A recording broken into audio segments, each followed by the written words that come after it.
இங்க நம்ம சேர்ந்துடக்கூடாது. நாடு ஒற்றுமையாயிரும், வல்லரசு ஆயிரும். அதனால சில ஆளெல்லாம் ஜாதிங்கிற பேரை வச்சு ஒரு தமாஷ் பண்ணிட்டு இருக்கோம். ஜாதி நீ எங்க வச்சுக்கணும்? உன்னோட வீட்டுக்குள்ள வச்சுக்க. ஜாதி நீ எங்க வச்சுக்கணும்? உன்னுடைய திருமணத்துல வச்சுக்க. ஜாதி எங்க வச்சுக்கணும்? உன்னுடைய உற்றார் உறவுல வச்சுக்க. ஆனால் என்று நீ தெருவில் நடமாடியோ அன்று நீ இந்தியன் இந்து என்று உணர்கிறாயோ அப்பொழுதுதான் இந்த நேரத்தில்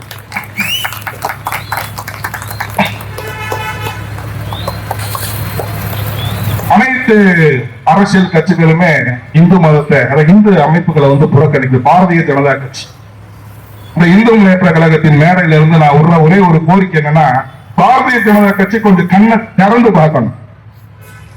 உங்களை விட நரேந்திர மோடியை அதிக அளவு போற்றுறது எங்க இந்து அமைப்பில் தான். நீ தயவு செய்து புரிஞ்சுக்கணும். நரேந்திர மோடியை நீ ஒரு தடவை வாழ்க என்றால் பாரத பிரதமர் நரேந்திர மோடியை 100 முறை வாழ்க என்று சொல்லக்கூடிய இந்த இந்து அமைப்புகள் என்பதை தெரிஞ்சுக்கணும்.